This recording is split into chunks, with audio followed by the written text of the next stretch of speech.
vous entendez souvent ça. Ahmadinejad, M. Khomeini parle de rayer Israël de la carte.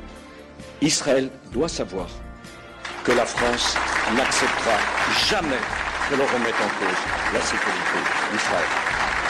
Ce qu'a dit M. Ahmadinejad n'est pas acceptable. C'est la première fois qu'on voit un pays, pourtant il y en a des pays qui sont en tension entre eux, et certains armés de l'arme nucléaire, comme c'est le cas pour le Pakistan et l'Inde. Mais à aucun moment le Pakistan ou l'Inde ne se sont armés en disant « j'ai l'intention de détruire mon voisin ». Là, c'est la première fois qu'on voit un pays dire « si on a une bombe, on ira taper sur Israël ». Ça, personne ne peut accepter une chose pareille que sur le plan international, quelqu'un décide qu'il va détruire et à coup de bombe atomique son voisin. Qui plus est, comme nous sommes dans le sens du vent, ça ne serait pas une bonne nouvelle pour nous. Donc, le régime iranien pose une question importante à la civilisation humaine. Moi, j'ai pas peur de le dire. Un régime théocratique est toujours un danger pour le reste de l'humanité. Partout où l'on met des religieux au pouvoir, il faut s'attendre à des abominations. Eh bien, voici que l'Iran confirme que c'est abominable de mettre des religieux au pouvoir. Voyez pourquoi il faut se méfier de n'en jamais laisser arriver. Bonjour Aliza Bin-Noun, merci d'être avec nous ce matin. Le président iranien Hassan Rouhani a annoncé hier soir que l'Iran va acheter des Airbus. Les entreprises françaises se précipitent à Téhéran et on s'apprête à recevoir ici à Paris le président iranien en grande pompe. L'ambassadrice d'Israël que vous êtes, est-elle gênée par tant de sollicitude ? Ce que j'ai entendu hier est qu'il ne reconnaît pas l'État d'Israël. Et ses idées par rapport à Israël sont exactement la destruction de l'État d'Israël. Et ce que nous attendons est que aucun pays dans le monde a réagi.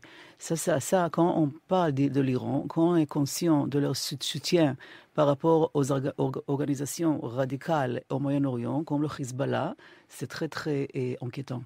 Alors, il n'a pas appelé précisément à détruire l'État d'Israël. Il ne parle plus de rayer l'Israël de la carte, comme faisait son prédécesseur Ahmadinejad. Il a dit l'État actuel d'Israël n'est pas légitime, donc il ne le reconnaît pas. Le président iranien ne cesse d'affirmer qu'Israël doit être rayé de la carte. Rayer Israël de la carte. Rayer Israël de la carte. Rayer de la carte l'État d'Israël. Moi aussi, je pensais la même chose. Jusqu'à ce que je découvre une interview de Yaakov Rabkin par l'agence Info Libre, où il disait l'un des meilleurs exemples de ce contrôle des médias, c'est donc concernant l'Iran. Vous aviez écrit un article dans la revue de Pascal Boniface à propos de la fameuse soi-disant menace de Ahmadinejad qui aurait appelé à rayer Israël de la carte. Donc dans votre article, vous expliquez que c'était tout simplement faux. Et pourtant, ça a été propagé. Oui, à mon avis, c'est un très bel exemple de la force de manipulation des médias. Si les gens sont suffisamment motivés et suffisamment courageux, ils peuvent vraiment atteindre des résultats remarquables. L'affaire de la menace iranienne et de cette histoire de rayer Israël de la carte, la revue internationale et stratégique publiée ici à Paris, les gens peuvent feuilleter, regarder. Je documente comment cela a été fait. Et ce qui m'a étonné par ailleurs, que quelques mois après la publication de mon article, le ministre des Affaires étrangères de la France a dit voilà, Iran avec ça. Et j'ai écrit à l'éditeur de la revue, est-ce qu'à Quai d'Orsay on ne lit pas votre revue? Je dis si, on le lit, mais ça c'est un mantra qu'il faut répéter. Yaakov Rabkin est historien canadien juif d'origine russe. Vous trouverez son article sur Internet, dont j'ai choisi certains passages. L'article propose de retracer les origines de ces accusations sans pour autant discuter de la personne du président iranien ni encore moins de ses intentions. Cet article ne traite donc pas de la politique étrangère de l'Iran, mais plutôt de quelques particularités du discours occidental sur l'Iran. Or, si M. Ahmadinejad avait été antisémite, n'aurait-il pas commencé par harceler les juifs de son pays avant de défier la superpuissance de la région dotée de l'arme nucléaire? Le Monde, daté du 27 octobre 2005, annonce que le président iranien a déclaré qu'Israël doit être rayé de la carte.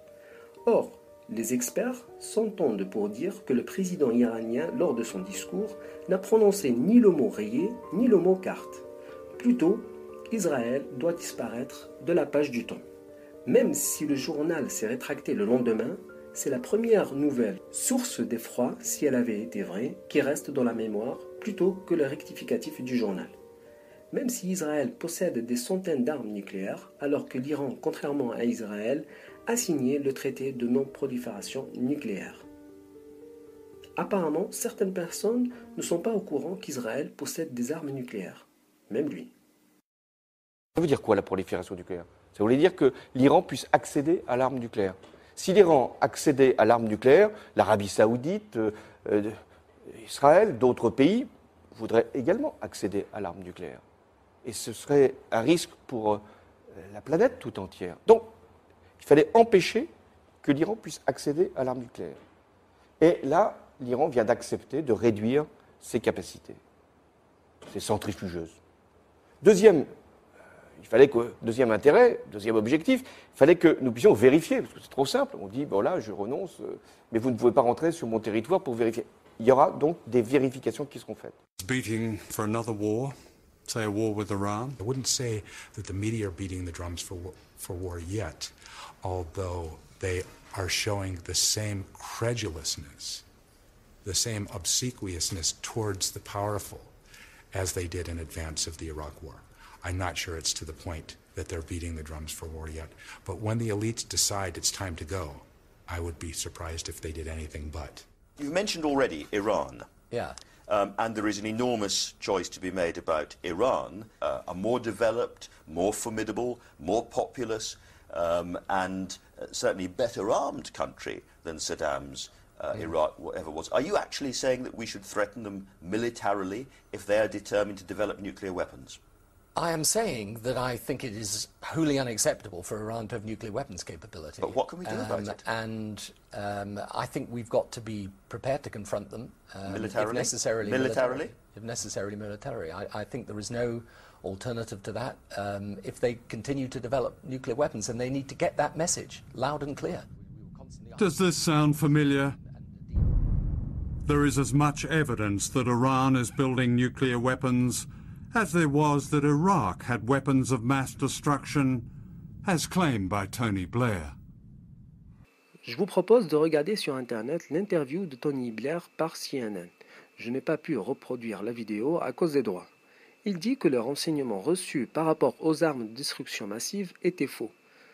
Bien sûr, quand on fait une erreur comme ça, on n'est pas poursuivi. Pour résumer, ne pas reconnaître ou ne pas signer un traité de paix avec un État ne signifie pas forcément vouloir le détruire. Peut-être qu'ils veulent plus de justice pour les Palestiniens. Car, quand on voit ce qui reste de la Palestine, on comprend mieux, même avec des cartes. These were to be the borders of Israel and Palestine when Israel was founded in 1948. And this is what's left of Palestine today, fragmented and dislocated by a military occupation that defies international law and is backed by one of the world's most sophisticated propaganda machines.